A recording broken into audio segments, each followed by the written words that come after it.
today you are all here to worship your Guru. It is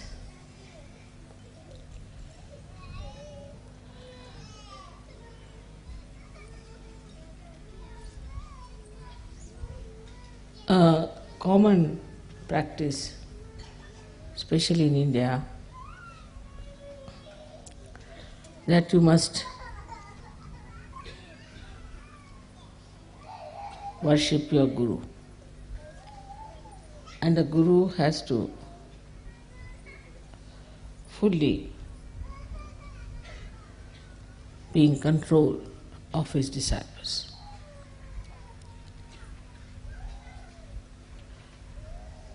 Guru principle is extremely strict, and the strictness made many people could not conform to the ideals of a disciple. In those days, the Guru had to be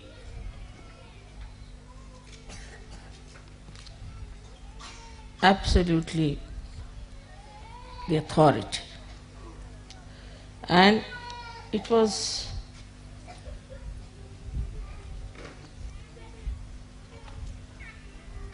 the Guru who would decide which disciples he'll have.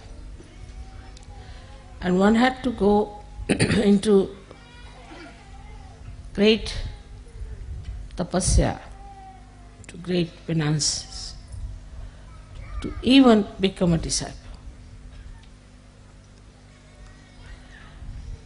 And this hardship was the only way the Guru used to judge. Gurus would always live in jungles, and they would select their disciples, very few, very, very few. And they had to go and beg food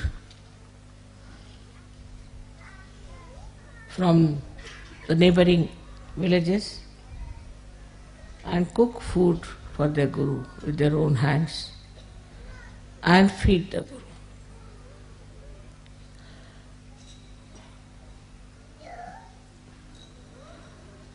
That sort of Guru business is not in search. That basically we must understand that the difference between those styles of Guruship and that we have now is this, that very few individuals were given the chance to become the Guru. Very few. And these few also were selected out of quite a lot of people, and they felt that there was something really special, that they are being selected, chosen, and that whatever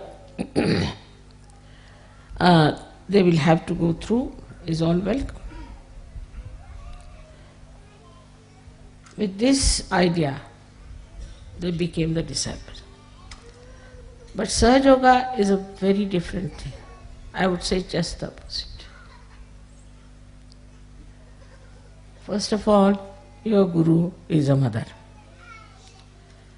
and who suffers from Sandra Karuna.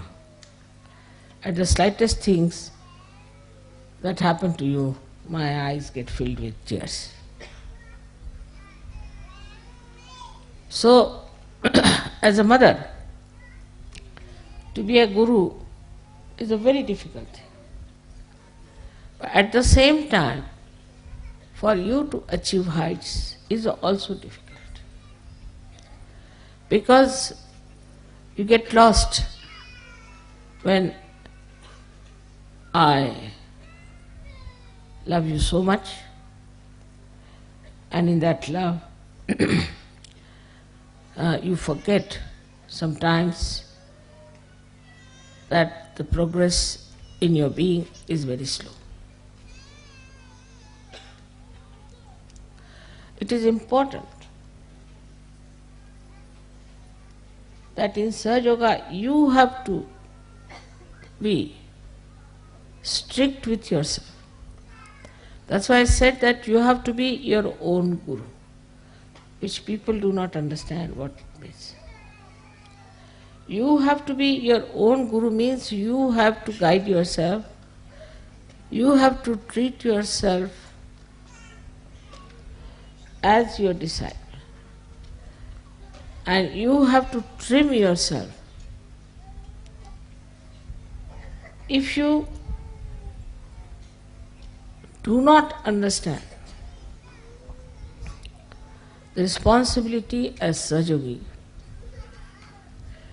of working it out yourself, everything, you cannot move very fast, because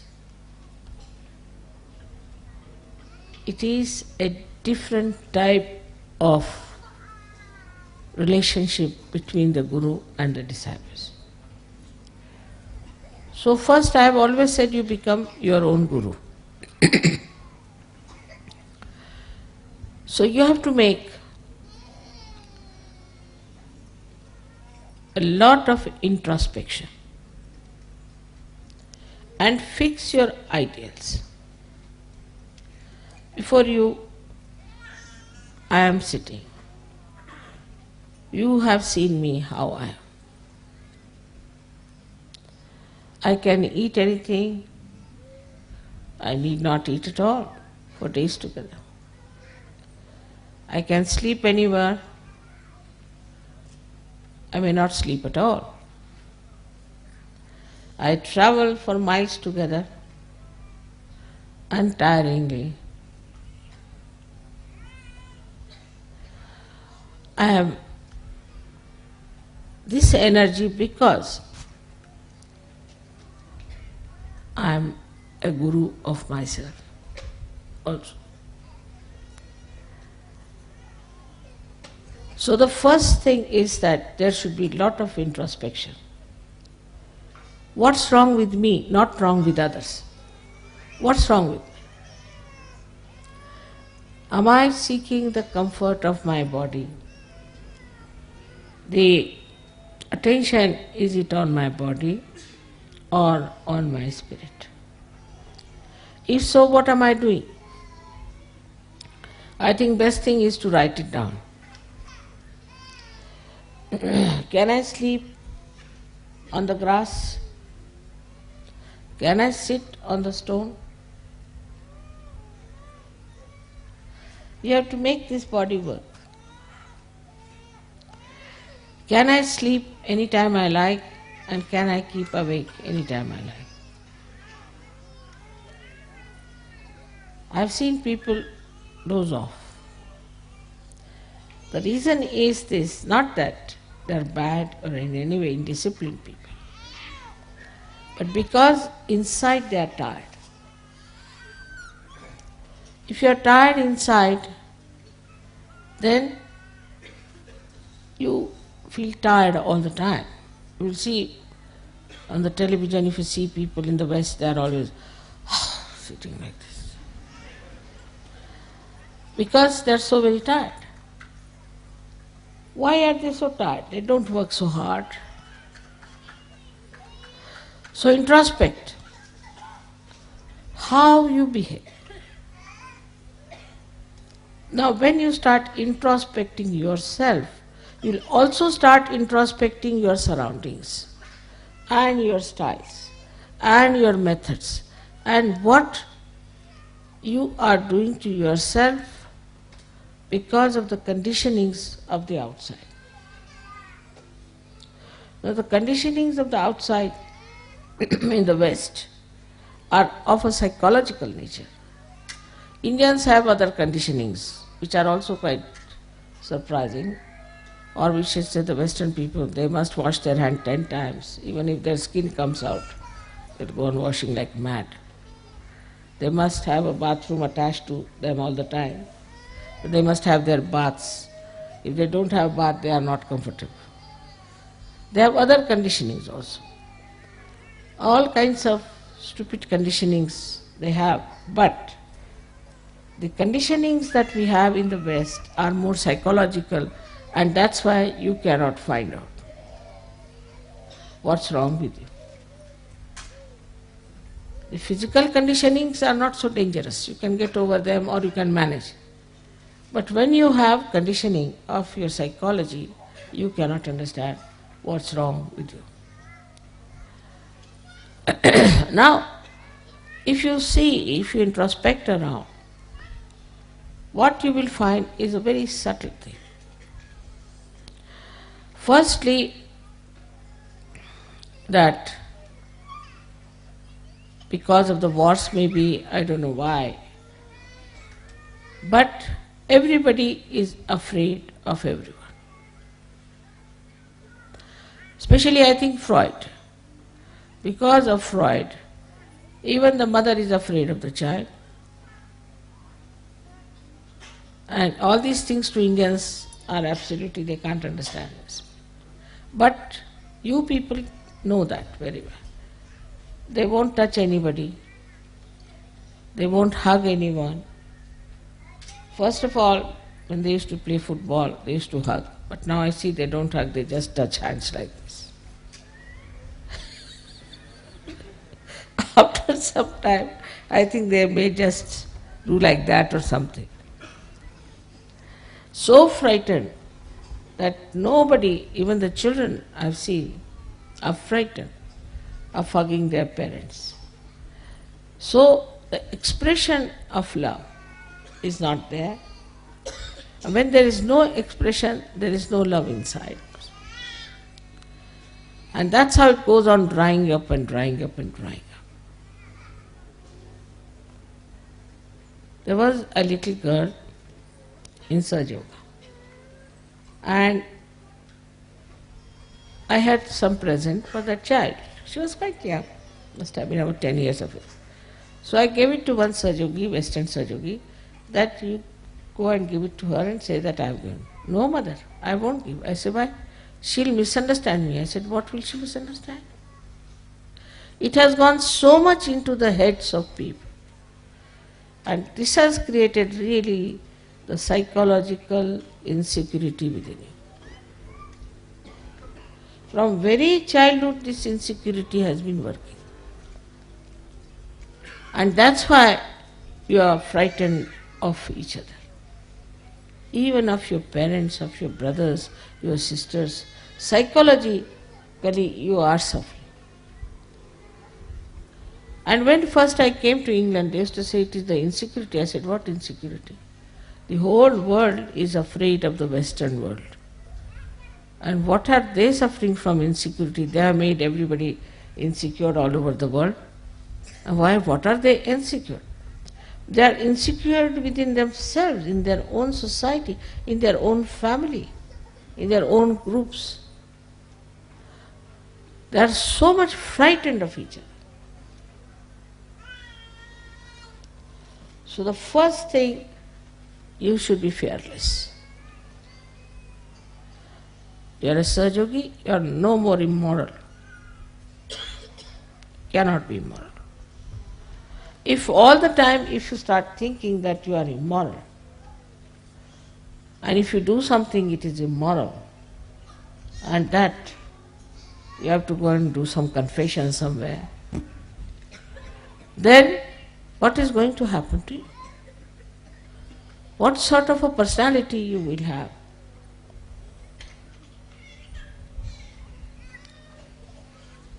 We have to change this by changing ourselves. So among Sahaja Yogis there should be no insecurities but maryadas. You must know how to respect each other's privacy. The second thing that if you find with the Western mind, which is a very common thing, that they are bombarded by criticism. There are so many critics that now there are no more artists left. Only critics are criticizing critics. All artists are finished. They are all the time criticized. Somebody will come in. There is an education on criticism. They may not know how to play any instrument. They may not know how to sing. But they can criticize. All right. So all the time in your mind is a way that you always feel that somebody will criticize if you do this. All the time the fear is there that somebody will criticize. So, should I say or not? As Sahajogis, you shouldn't worry about these stupid people because they are blind, and if they want to criticize, you let them criticize. What does it matter? Makes no difference. But this you have to build up within yourself. Now the third is even worse, which I don't know if you have noticed or not. I don't know how it has gone into the heads of the Western minds that you must always see to the other side of the bank, even if you are standing on this side, to be fair, and never to say something that you are sure of. Like you ask anyone, how are you? He'll say, always. Nobody will say, I'm perfectly all right. Nothing wrong with me. What's wrong? Perfectly all right. Thank you very much. But it is never. They are not sure of themselves all the time. It's shaking. And this shaking inside gives you a personality which can never progress. Progress comes when you put your step forward, you put your foot firmly on that point, and then put the second step forward, like as you climb on a mountain. But in the first place only, if you are still thinking that it's halfway through, then how can you go further? You'll only move on two steps, this or that or this or that. This is another very big psychological detergent, I should call it, or detrimental thing for your progress. Now the third thing you have learnt, which is also third or fourth maybe, that you must argue out yourself. Like you have a problem. You'll come and tell me, Mother, this problem I have got. This is very common with everyone. I have this problem. I'll say, all right, this is the solution. Then you will come out, no, but in this will happen. Then you tell another solution. No, Mother, this can be this way. All right, you tell third solution. No, Mother, in this can happen. Tell fourth, this can happen.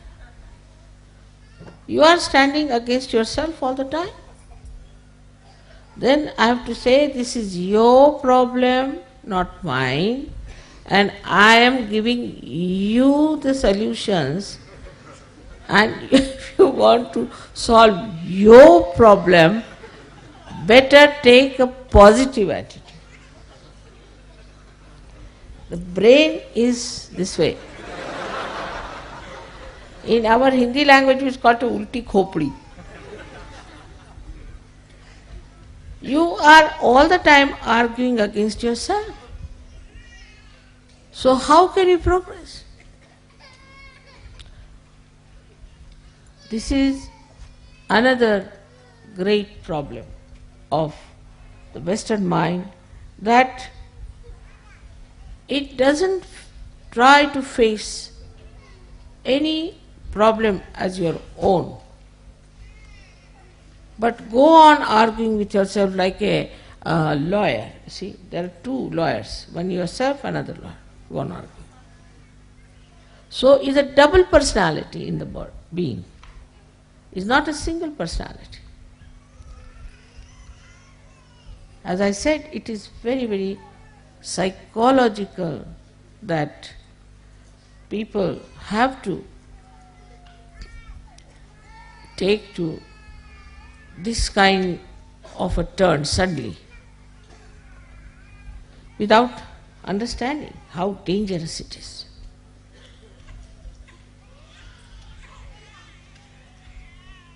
With the enlightenment of your brain, they should disappear.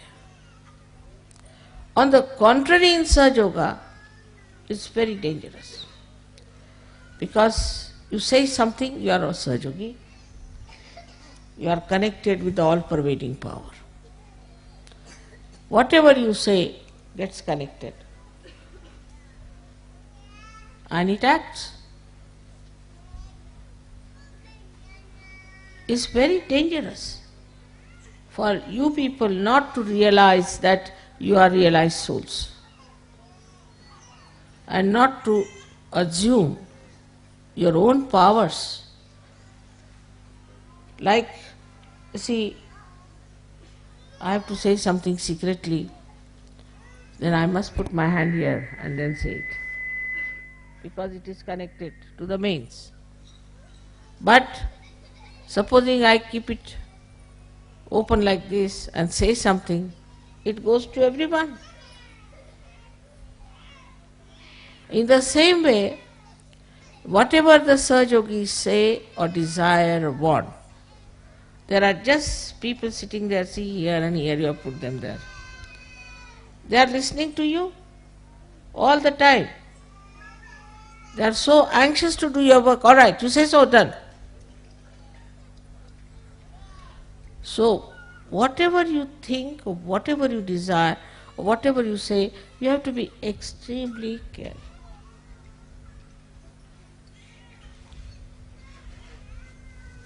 And when, now, I mean, old people, all right, I can say that very conditioned, they have problems and all. But the generation that is here, most of them are all capable of improving yourself and making your brain straight by bringing it backwards to the forward.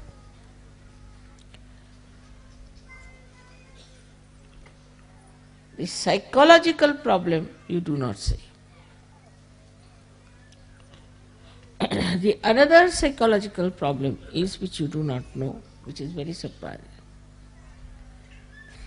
that whatever is the entrepreneur's ideas, you must act. Because the whole fundamentals of Western life is to see and to be seen. So, oh, that's the fashion, so we should do that. This is the fashion, so we'll do that. Like the other day, about a year back, I went to England and I found all the Sahaja Yoginis having their hair here. I said, what's this? So I asked an Indian girl, I said, what is this supposed to be? This is a new fashion. I said, what new fashion? Called it Jhiprya in Marathi, you know. We call it Jhiprya fashion. Only the Maharashtrians can. And they all had their hair here, you know, like this, all. I said, my God, this is Agyat, which they are covering, their eyes will become squinty. But the fashion, if it comes, and the whole fashion is with the hair alone. Hair, I don't know what. There's so much interest in the hair, and they lose the hair so fast in these countries without using the oil which they should use. They lose their hair very fast. Starting from the hair, the sastra.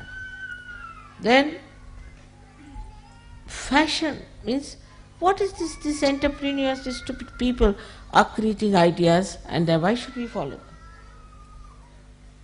I don't say that Sahajogis should all look alike, not at all. You can dress up the way you like. You can live the way you like.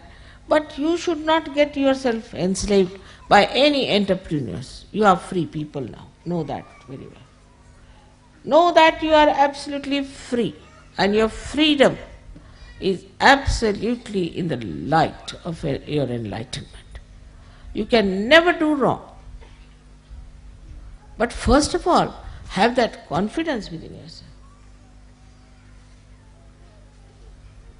that whatever you have to do, you are not going to enslave yourself to entrepreneurs, what people have to say, how you will look, how you will appear before. This is a very important point, that half of the time we are laboring just to look like many others.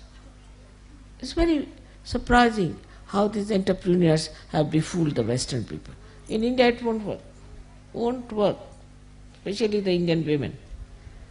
This in between came a mini sari. Came up to Bombay for about 4 or 5 days, I think disappeared. No Indian woman would wear a mini sari, finished. Nothing doing. Any sort of fashion now comes in India, doesn't stay. Because whatever clothes we have now in India is traditionally has been there, has been tested, and error and trial and error and trial, and we know now this is the best, now stop it. At certain age, you stop. This is the style that suits us the best. But anything goes on, the styles go on changing. And this is what you have to be very careful to see, that you do not take to stupid things which are being created by entrepreneurs, but to sensible things which are required for you. So one of the enslavement I feel is that you have to play into the hands of entrepreneurs. But the slavery is very deep and is so psychological. In so many ways, it is extremely hidden and so subtle that you cannot make it out. So in the introspection you find out what's gone wrong with you, how you are made this way, what's wrong in my own personality. It has come from all the surroundings and the way people have been putting ideas into my head. You should have your own ideas. You shouldn't worry what Plato said and what Socrates said and what this thing said. What do you think? After all, you are enlightened people. But then there is another psychological thing which is even the worst. And that, Mother, if we are very sure, then we are putting up our ego. They are so much afraid of their ego that as if after some time they will take off. The ego will bloat so much that will take off. This is another fear people have, that if you assert, all right, this is what I want, this is the right thing to do, then I'll get off, so I don't want to say such a thing. I have an ego. So with Sahaja Yoga also certain fears have crawled in. One of them is that, Mother, I should not have any ego.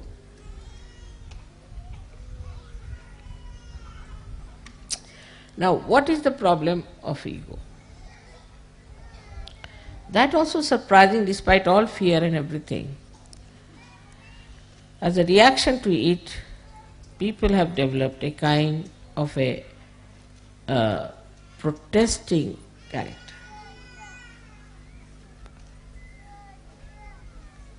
But again, these entrepreneurs have pampered your ego. Like in the morning, you ask the child, "What will you have?" Then child say, "I'll have this." The mother has to run and get it, or she must keep everything in the fridge. In India, that's not the case. Whatever is cooked in the house, you better have. If there is no salt, all right, without salt, come along. Otherwise, don't eat, doesn't matter. In any case, you will eat. So when the disciplining comes within yourself and you understand this, then you do not say, "I desire only this, I desire only this." What you desire, you tell yourself. All right, you will not have it for 1 month, let's see.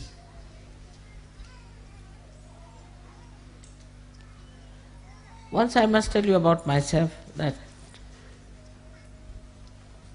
little bit comfort grew upon me sometimes, I think. So we had a transfer, and my family was not with me at that time. We had only one small little bed where my husband slept, and I slept just on the bare cement and next day I started getting the pain in the body. I said, all right. I slept on the cement for 1 month. On the cement you get pain, all right, sleep now. 1 month I said, I'm going to sleep on the cement. Then cement lost its power on me. Then might be the cement might be feeling the pain. So, that's what you have to do, is to master your mind. Now the problem only will come, what is the discretion, this ego will come up, mother. Because your ego, as I said, is developed by reactions, by protesting against things, and also by the pampering of the entrepreneurs. All right, whatever may be the reason, we are not going to psychoanalyze ourselves. But the fact is also we have an ego problem. Why? I have already told you that if a balloon is bloated many a times, it can easily be bloated. At the slightest air, it bloats. And that's why you are afraid that suddenly my ego might become so big that I may be like a balloon in the air somewhere moving. But how to get rid of this is to know that you are an enlightened soul. Respect yourself. Once you start respecting yourself, you will not fall into any traps of ego. Very simple. Respect yourself. You have to say, I am a Sahaja-yogi. How can I behave like this? After all, I am a Sahaja-yogi. A kind of a dignity that develops. And then you will start feeling shy of doing something that is stupid. Because ego makes you stupid, that's the point. Absolutely. So, now, if you develop this respect for yourself, I am a Sahaja-yogi, so I can't behave like this. I am a Sahaja-yogi. If you say like that to yourself, then you will be amazed that the dignity of a Sahaja-yogi will definitely keep you down to earth.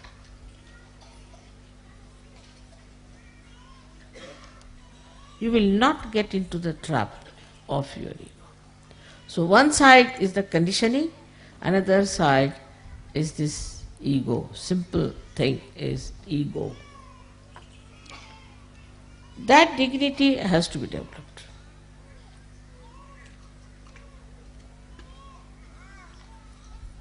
You'll be surprised, among animals there are maryadas. Like a tiger won't behave like a snake, and snake won't behave like a tiger. So we are now Sahajogis. We are tigers among human beings. We are lions among human beings, the highest. We are the highest human beings. It's not necessary to have 10 medals on your body to show that you are something great. But you are Sahajogis. You are Mahayogis. So develop that respect. And you will be surprised, the humility will immediately come into you, will walk into you, humility. I have seen some Sahajogis sit like this, sometimes sit like this, sometimes if the left Vishuddhi is there, like this, right Vishuddhi is there, like this. But then you see yourself.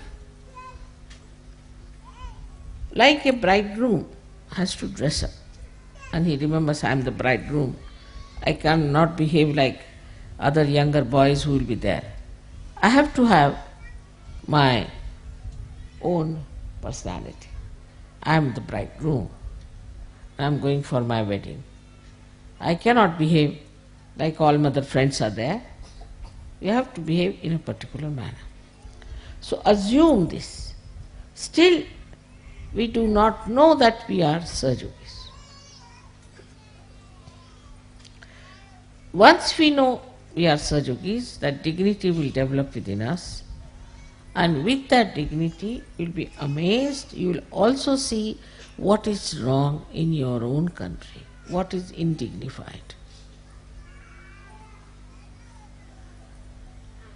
Now, with whatever has happened in France, you can find out what's wrong with French laws.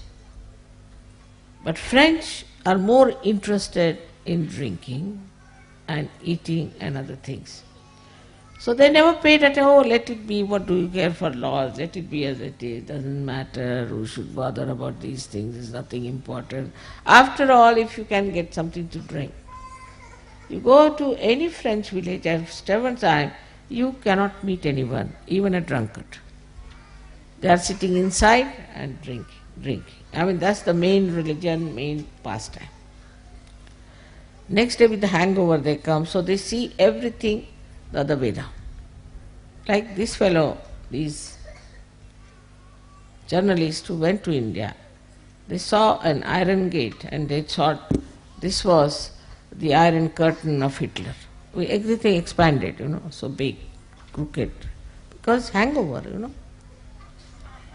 So the whole life in the West like a hangover. Either they see things too big or too small. They don't see things as they are. Now most of these things are written, which you will read, the psychology and all those things and the books. Mostly they are drunkards. If you see their lives, they have been drunkards. So whatever they have written, why should we take them so seriously? Except for very few who were realized souls, most of them were drunkards. Like those who wrote about Greek tragedies, must have been really drunkard people. They must be taking lot of things inside and they must be writing something like that. Because most of the drunkards, when they write, they say that why should I live? I must die. And like that we too have in India many people who have written ghazals who always say that why should we live? We should die. So there's one poet who has said, now you are talking of die, why don't you die once for all? So, you will realize that what you will write, what you will say, is higher than all these people. But Sahaja Yoga has worked so smoothly in you that you do not know what you are.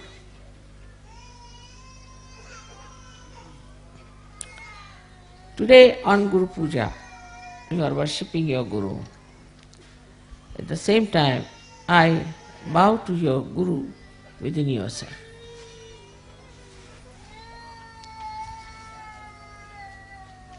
Let your Guru come up and show itself. Especially the kind of a Guru you have. I am not strict with you, I am very gentle. Because as I told you, fundamentally is a different thing, is that it is not for an individual, but it is for the collective. And if something has to spread collectively, then you have to understand that it has to be only love that is going to work. There is no other way we can spread Sahaja Yoga, because we cannot be like Hitler, giving wrong ideas of hatred. Either it could be hatred or love. You teach people, we hate this one, fundamentalism, this, that, you will get thousands ready to fight. You can elevate their baser self and say, all right, come along, let us fight. Racialism, this, that, anything, even nationalism. All right, there are people. But when I say love, is very different. Try to understand, and because of our collective work, you have to know that love is a source of energy that makes things grow in a living manner.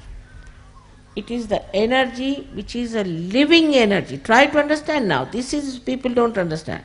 Love doesn't mean that you hug somebody or do something, but living energy that understands, that makes you grow. I hope you have seen my books and I hope you have read it. In that I have described to you very clearly what is the living energy within us that works. And anything that is working, for example, see this flower. Now, I cannot order this one to go straight. It's moving in its own way. Let it be. It looks nice because no flower should look like another flower. Living energy never creates the same thing exactly than another. Only plastics can be done. Now, when it is growing in its own way. So whatever is built in within you, which is a living energy, built in but living energy, and a living thing that works, it blossoms by itself. The water of pure love is to be given. In pure love, what you see in another person as a guru, what's the matter with myself where it is obstructing me to go further? In another person as a guru, what you see is how to handle this man with love so that he comes closer to reality. It's a very gentle process. It's a very loving process. And nothing like really enjoying your love. Just to know that I love so many people itself is so great. And you to feel that I love so much. But it should be samadrishti, means with the same eyes you should see everyone. You see everybody with the same eyes. Isn't it? Only two eyes are there. But you see everyone with the same eyes, they are different. Alright? You see them as different. But your eyes do not discriminate. Your eyes do not see somebody black, somebody white, somebody blue. They see what they are. When you start seeing with samadrishti, means the same eyes, same sight, not to change your ideas. Because what happens, that your own mind twists it and you start seeing somebody as different, somebody as different. Now with the eyes, I see the fact. But supposing my mind is off, I might see as a human being. So if you are a sane person, then you will see everyone as they are. This is samadrishti, is that you have the same eyes for everyone. Do not get twisted. So that you cannot have somebody is your special friend, somebody is number 2 friend, somebody is number 10 friend, and some as your enemy. Once you start looking at things like that, everything will get into proper shapes. Otherwise one can go crazy. Also it should be samyak. Samyak means integrated. There should be an integrated knowledge, like the eyes when they see where you are sitting, where you are, where is this person, where is that person, what is the relationship. So the knowledge about others is in relationship with each other. Now supposing there is a gentleman who has a child, and there is a problem between that gentleman and the child. To approach that person, you must know that he has a child. Not to just make him separated from others, singularize him. You take somebody, say he is from England, or he is from Italy. Then try to understand him that he is from that particular background, and that background is around him. So he is like that. If you can have this kind of a full knowledge of others, there will be no problems, no quarreling, nothing. Otherwise there is a conflict all the time, and that's how one feels very tired. Eyes do not react. Eyes just see. Whatever is there, they just see. Eyes never react, but the mind reacts. And this reaction is the one which is responsible for spoiling your attitude towards people.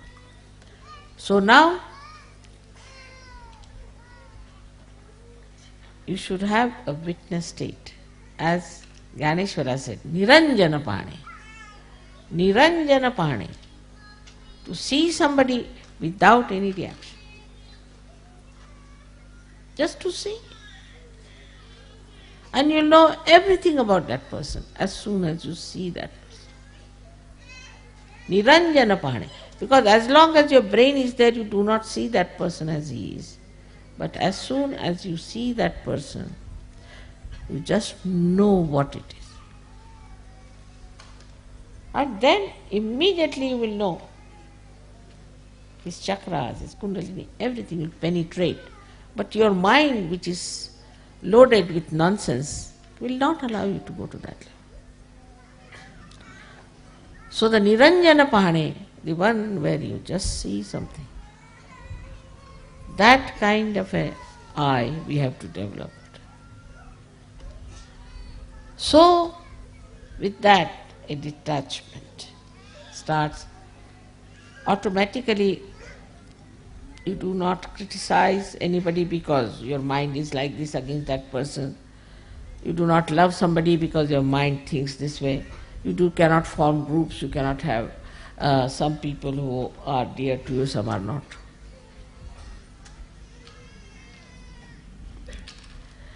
Sometimes if I do not smile at some people, then they grumble and say, this time mother didn't smile at me. I mean, I cannot keep all the time a smile, you see. You must also think of my muscles. All the time, how can I keep my smile on? But there are people who feel very bad that, you see, this time mother didn't smile, so I have to go on smiling all the time at him. I try.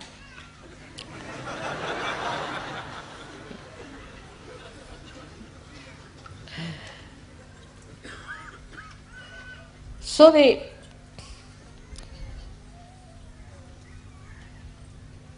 attitude towards others has to be with Niranjana attitude, because it's a collective work. It's not strict. It is not in any way clamping anything, because it's a living work. Absolutely is living. We cannot. But it is definitely the work which creates harmony, love, affection, feeling of oneness. Imagine to think about someone who is not kind to you, or is a horrible thing. Better think how nice you could be to that person. So the attitude should be that how nice I am going to be with that person. See, somebody is angry with you. It's easy to fight. Come along, you are angry, I am angry. No, go and just tickle. Simple thing like that. And enjoy. Because you cannot enjoy hatred. You cannot enjoy rivalry. You cannot enjoy separatedness. Like this hand has to enjoy this hand. In the same way, you have to enjoy each other. If you cannot enjoy, then you have lost the point. Lost the point.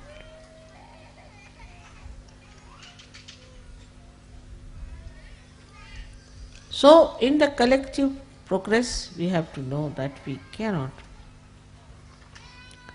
progress if we have no sense of collectivity, that we are part and parcel of one person. If I pull my one ear, it's not that my ear will come out, but it will give pain to the whole body. That's why I say pull both is better.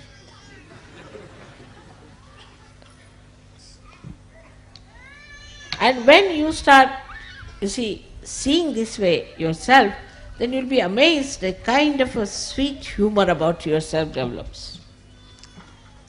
And you really become a very interesting, magnetic personality.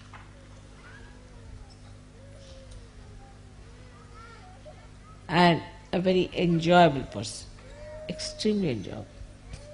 Everybody will seek your company. This is what is the sign of your Guru principle being enlightened. Of course, they have said that you should get detachment, you should not have any attachment to this and that and that and that. This is all talking. But actually, only introspection and assumption, or we can say the knowledge of your own depth itself will give you that feeling. If you have that knowledge that I am a Sahajogi and my depth of divinity is so great, that itself will be more than sufficient for you to exist as the topmost guru. Actually, I am no more a guru, I was never a guru. I am a mother, I am hopeless guru.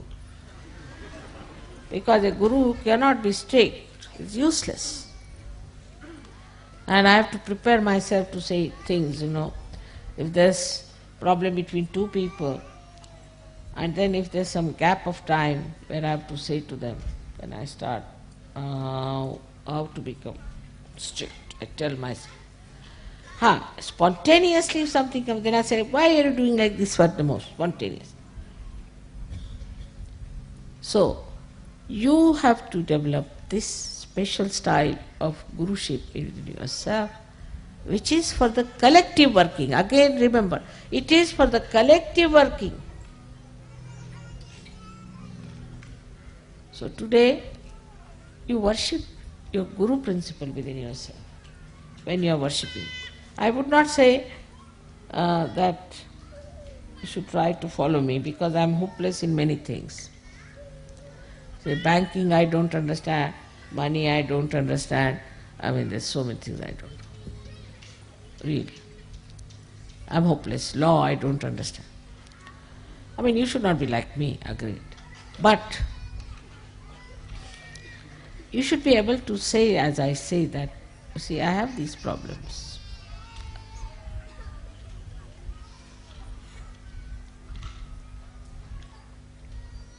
But one thing for sure, you must have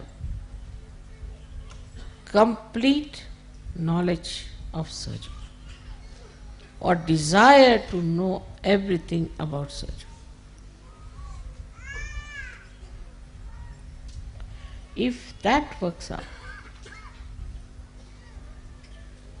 then you will swim into this ocean of knowledge like a jet, and whatever you want to know, you will know.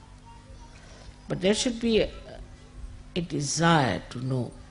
Never get satisfied that I know sufficiently enough about Sahaja Yoga. No, never. In all other things you can be satisfied, but only on one thing, that Sahaja Yoga still I have to know through my brains. And my heart should have that knowledge. It should be in my heart, not only in my brain. I should know through my brain, it should be in my heart.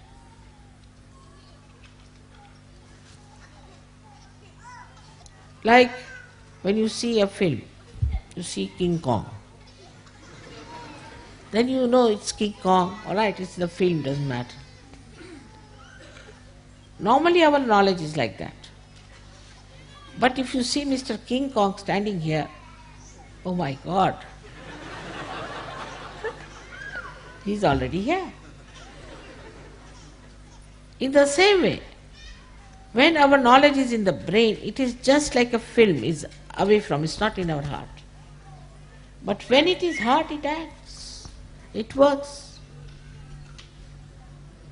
It doesn't work through brain. In the brain it just stays, but in the heart it works. In the heart resides the spirit. It's very simple that we are people who are more living with our brains, not with our heart. But know that we are in reality. See, King Kong is standing before us. We are not seeing a film, it's in reality. And in reality, the heart has to work, not the brain. Because reality is only through the heart, not through the brain. Once you understand this, then you'll open your heart, enlarge it. Now this is in my heart. So the whole thing will be so clear-cut in your head. You will know everything clearly. What is to be done, how to react, how to work it out. If you put all this knowledge of Sahaja Yoga into your heart, First of all, you will have to enlarge your heart, otherwise you can't put this ocean. And then you say, this Sahaja.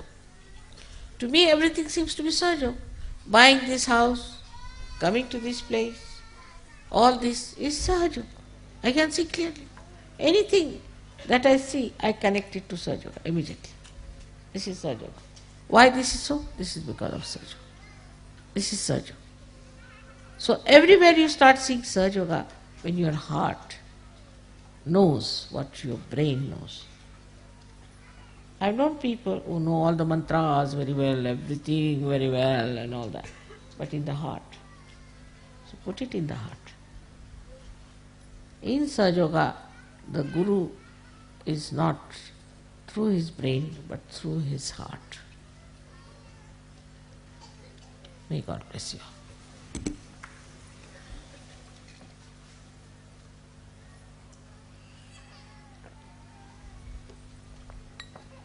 For the Guru Puja, Rajesh, tum le aaye?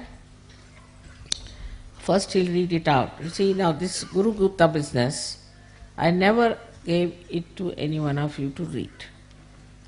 The reason is not that it's not truth, I say it's truth. But it was told by Shiva to Parvati, what is the Guru? But why I didn't give you? Because all these gurus in the market, they say, all right, I am your Guru and this is Guru Gita.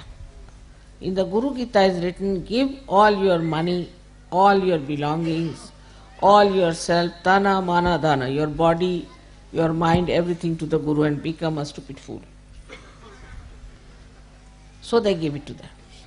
That's why I didn't give it to you. But today Rajesh, I've told you for the first time, but that doesn't mean that you should follow the way it has been described by Shiva.